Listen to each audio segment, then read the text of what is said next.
नमस्कार, मैं कमलेश कबीर आपका एक बार फिर स्वागत करता हूं इस नए एपिसोड में। आज के इस एपिसोड में हम बात करेंगे संबल की। संबल इस वक्त पूरे देश और दुनिया में चर्चा का विषय बना हुआ है। वजह है क्योंकि इस बार होली का त्योहार और रमजान या हम कहें कि जुमे की जो नमाज है वो एक ही दिन है। इसलिए संबल का महत्व जो है वो थोड़ा सा ज्यादा बढ़ जाता है पहले के मुकाबले इस साल की अगर हम बात करें तो। अब सबसे पहले हम इसी की बात करेंगे, फिर हम आएंगे मुद्दे पे कि इस बार संबल जो है उसकी होली और उसकी जुम्मे की नमाज इतनी खास क्यों है। अब आप संयोग कहिए या कुछ भी कहिए, लगभग 50 साल के बाद में या हम कहें कि 48 साल के बाद में हिंदुओं को यह त्योहार होली का संबल में मनाने को मिलेगा। हम ये कह सकते हैं सीधे तौर से, क्योंकि 1978 के बाद में 1978 में जो दंगे हुए थे जहां पर लगभग 40 के आसपास हिंदुओं को जला दिया गया था और कई हिंदू लोग जो है वो प्लान करने को मजबूर हो गए थे और उसके बाद में एक तरफा कब्जा रहा एक समुदाय विशेष के लोगों का और उनको सह मिलती रही राजनीतिक पार्टियों से, जिनमें से एक थे, आपको पता होगा, जियाउर रहमान बर्क, और एक उनके आपको पता होगी दूसरे वाले सफीउर रहमान बर्क। अभी वो समाजवादी पार्टी से सांसद भी है, पिताजी भी उनके सांसद ही रहे हैं, तो इस वजह से एक दबदबा रहा। अब ऐसी स्थिति में संबल की जो शाही जामा मस्जिद थी वो एक वक्त तक कब्जे में थी एएसआई के, लेकिन अब एएसआई का कब्जा भी नहीं रहा। और क्यों नहीं रहा, इसकी हम आज राजनीति से थोड़ा सा आगे की बात करेंगे। और आपको पता होगा जब कोर्ट ने एक सर्वे के लिए, क्योंकि विष्णु शंकर जैन ने सर्वे के लिए एक अर्जी दी थी और उसके ऊपर कोर्ट का एक ऑर्डर था सर्वे करने के लिए, तो 19 नवंबर को एक सर्वे किया गया और उसके बाद में दोबारा से सर्वे करने गए 24 नवंबर। तो 24 नवंबर की तारीख तो जो है वो इतिहास में दर्ज हो चुकी है, क्योंकि सबको याद है उस वक्त संभल में क्या हुआ था। और मैं एक बार फिर आपको वही याद दिलाना चाहता हूं कि वो घटना जो है वो अचानक से होने वाली घटना नहीं थी कि कोई कुछ भी अप्रत्याशित हुआ हो। वो एक सोची समझी रणनीति का हिस्सा थी और उस रणनीति का उस खुलासा कब हुआ, जब उसमें 3 आरोपियों को पकड़ा गया और एक आरोपी था गुलाम। और जिस तरीके से गुलाम ने खुलासे किए, अब आपको समझना पड़ेगा ये गुलाम था कौन। गुलाम था जियाउर रहमान बर्क, या हम कहें कि बर्क परिवार का एक गुर्गा, जिसने यह तक खुलासा किया कि 2014 में जो अभी बुजुर्ग जो सीनियर बर्क है उसने अपने ही एक अपोनेंट नेता, एक राजनेता जो उसी समुदाय से आते थे, उनकी भी हत्या करवा दी थी। और संबल का जो हिंसा हुई वो इसलिए जरूरी हो गई थी क्योंकि इस गैंग के तार जो है वो डी गैंग से जुड़े हुए थे और ये हथियारों की तस्करी करते थे। कुछ समय तक जो है वो गाड़ी चोरियों का काम करते थे और फिर हथियारों की तस्करी।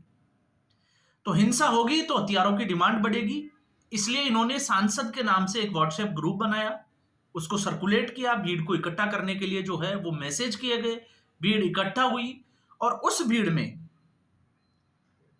पाकिस्तान फैक्ट्री मेड जो है वो गोलियां चली, 4 लोगों की हत्या हुई और लगभग 30 के आसपास जो है वो पुलिस वाले घायल हो गए।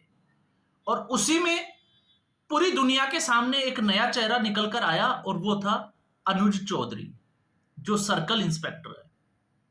और उसके बाद में अनुज चौधरी को लेकर जो है वो आपको पता होगा सोशल मीडिया पे बहुत सारी खबरें जो है वो ट्रेंड कर रही है।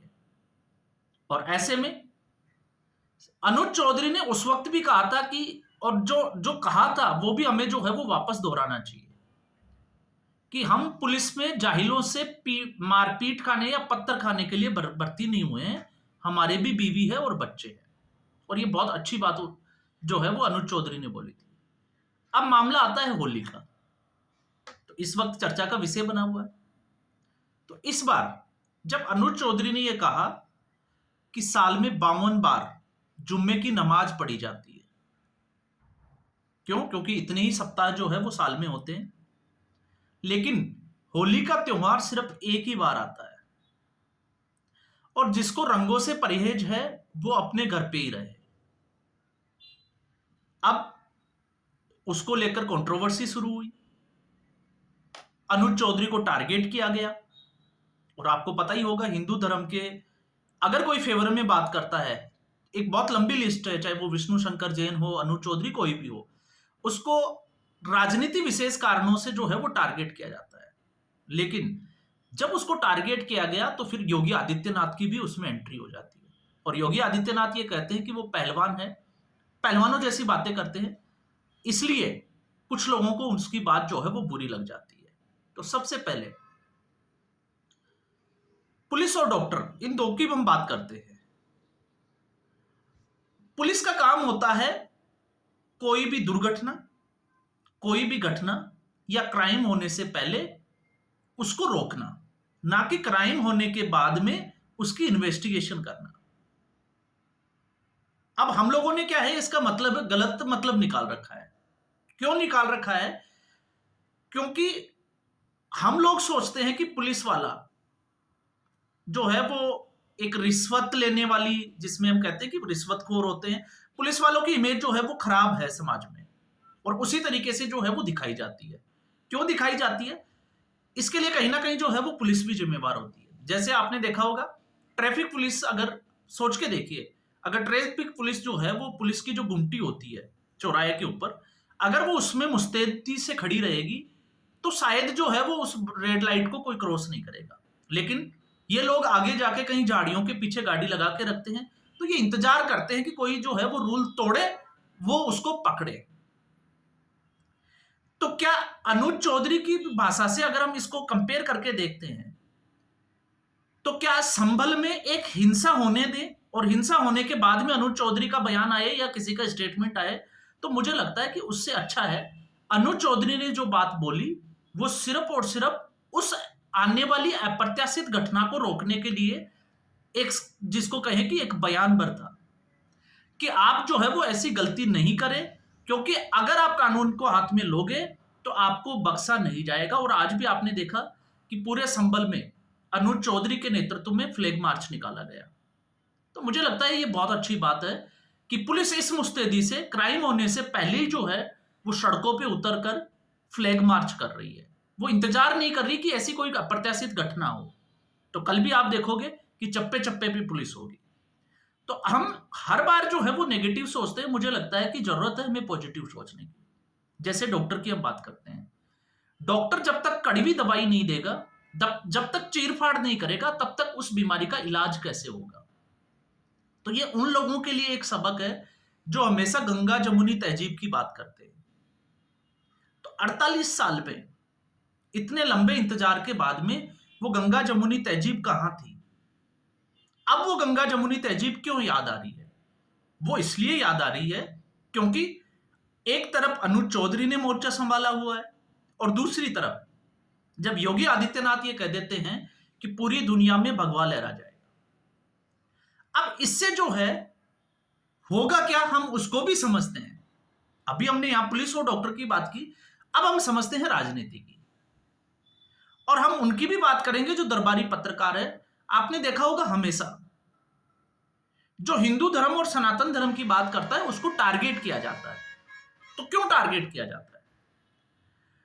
आप मान के चलिए, जब दरबारी पत्रकारों की हम बात करते हैं तो दरबारी पत्रकारों का जिस तरीके से भारतीय जनता पार्टी का उदय हुआ है, क्योंकि भारतीय जनता पार्टी, हम सीधे तौर से कहें तो एक समुदाय विशेष या धर्म विशेष के लोगों की आवाज बनने वाली एक पार्टी निकल कर आई थी, और वो लोग थे हिंदू धर्म, जिनकी सैकड़ों साल से जो है वो आवाज को दबाया गया। और दबाते दबाते नौबत ही आई कि 1947 में जब देश आजाद हुआ, और फिर उसके बाद में जैसे आपने देखा होगा 90 के दशक में वक्फ बोर्ड की स्थापना की, और फिर 1991 में जिस तरीके से प्लेसेस ऑफ वर्शिप एक्ट लाया गया। तो जो राम मंदिर का जो चला था एक आंदोलन, उसके बाद में हिंदू धर्म के विशेष के लोगों को लगा कि ये एक पार्टी है जो उनकी आवाज बन सकती है, और उसके बाद आप देखिए लगातार जो है वो भारतीय जनता पार्टी का ग्राफ बढ़ता चला गया। और अब स्थिति ये हो गई कि राम मंदिर भी बन गया। अब कुंभ का जब मेला लगा तो आपने देखा कि 60 करोड़ से ज्यादा लोगों ने कुंभ में स्नान किया। तो यहां पर ग्राफ जो है वो लगातार बढ़ता जा रहा है। अब इन लोगों को ये लगता है, जो पत्रकार विशेष है और दरबारी पत्रकार, क्योंकि हिंदू मुस्लिम अगर कोई करता है तो ये लोग ही करते हैं। क्यों करते हैं? क्योंकि ये उस घटना का इंतजार करते हैं कि ऐसी कोई घटना होगी तो हम योगी आदित्यनाथ और नरेंद्र मोदी को गालियां देंगे। इसलिए ये लोग हिंदू मुस्लिम करते हैं।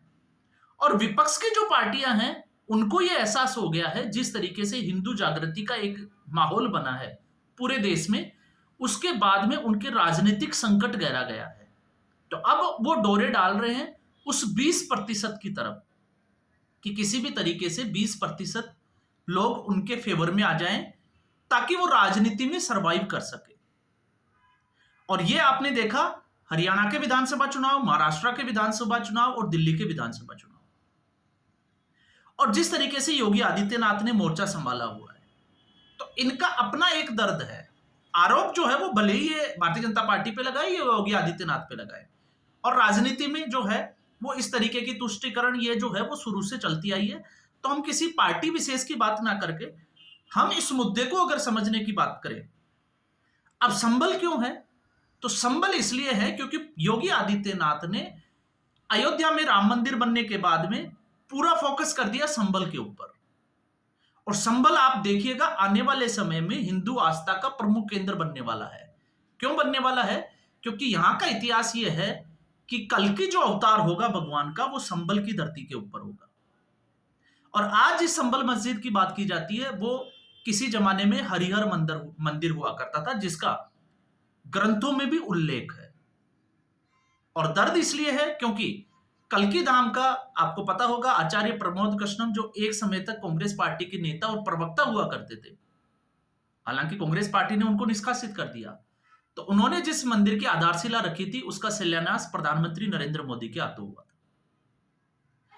और फिर उसके बाद में जो एएसआई का, या हम कहें कि कोर्ट ने जो सर्वे के लिए बोला और उसके बाद में जो घटना हुई, तो योगी आदित्यनाथ ने जिस तरीके से प्रशासन को साथ लेकर पूरे संबल को खोद डाला, और उसमें सबसे बड़ी जो पीड़ा निकल कर आई वो थी इस मस्जिद के नाम पर जिनके घर चल रहे थे,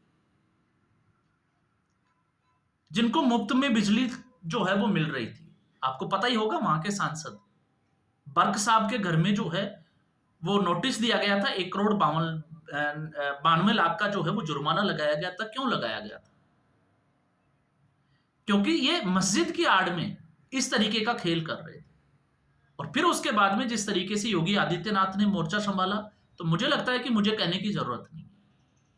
तो अब एक बार फिर जो है वो ये लोग, चाहे वो समाजवादी पार्टी की हो या किसी भी पार्टी की हम बात करें, तो ये लोग चाहते हैं कि ऐसी घटना दोबारा हो।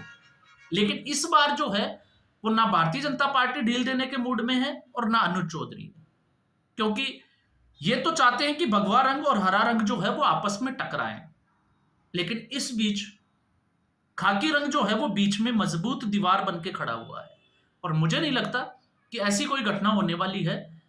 और आप देखिएगा संबल में जो है वो बड़ी शांति से होली भी खेली जाएगी और उसके बाद में जुम्मे की नमाज भी पढ़ी जाएगी। और वैसे भी आपने ये भी आपको मैं बता दूं कि जुम्मे की जो नमाज है उसका वक्त भी जो है वो बदल दिया गया है। तो ये बहुत अच्छी बात है कि ऐसी घटनाएं जो है वो नहीं होनी चाहिए। राजनेता भले ही जो है वो किसी भी तरीके की बात करे, और राजनेता सिर्फ जो है वो अपनी राजनीतिक रोटियां सेकते हैं, और उनको पता है कि अब ऐसा कुछ बनने वाला नहीं है, तो ऐसी कोई अप्रत्याशित घटना जिससे कि वो राजनीति में जिंदा रह सके।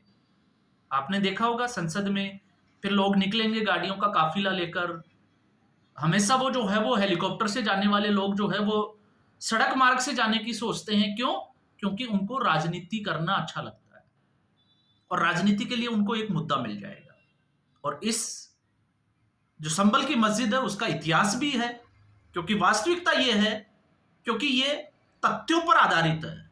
अगर तथ्य नहीं होते तो मुझे लगता है कि शायद सिचुएशन कुछ अलग होती। और तथ्य ये कहते हैं, बाबरनामा में भी लिखा हुआ है कि 1526 से लेकर 1530 तक बाबर ने इस मंदिर को तोड़कर मस्जिद का निर्माण करवाया था। और हिंदू बेग के अंडर में जो है वो ये सारा काम हुआ था।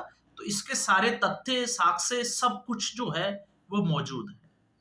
और जहां हम गंगवा जमुना तहजीब की बात करते हैं तो वक्फ बोर्ड और प्लेसेस ऑफ वर्शिप एक्ट, मुझे लगता है ये दोनों ही जो है वो इस देश के लिए हानिकारक है। ऐसा मेरा आकलन है। हो सकता है आप इससे जो है वो सहमत हो या नहीं हो, क्योंकि अभी आपने देखा होगा ईडन गार्डन के ऊपर भी जो है वो दावा ठोक दिया गया है कि वो वक्फ की प्रॉपर्टी है। तो फिर इस देश में बचा क्या है? आप खुद सोच के देखिए। और वक्फ बोर्ड क्यों जरूरी है? उसकी इनकम क्या है? क्योंकि आज भी कुछ लोगों के घरों की रोजी रोटियां, या हम रोजी रोटी तो नहीं कह सकते, उनके कालिक जो कमाई है वो इसी प्रॉपर्टी से होती है जिसको किराए पे दिया जाता है। तो आज के एपिसोड में बस इतना ही। उम्मीद करूंगा वीडियो एपिसोड आपको पसंद आया होगा। वीडियो को लाइक करें, शेयर करें, चैनल जरूर सब्सक्राइब करें, और होली की आप सभी को जो है वो शुभकामनाएं। धन्यवाद।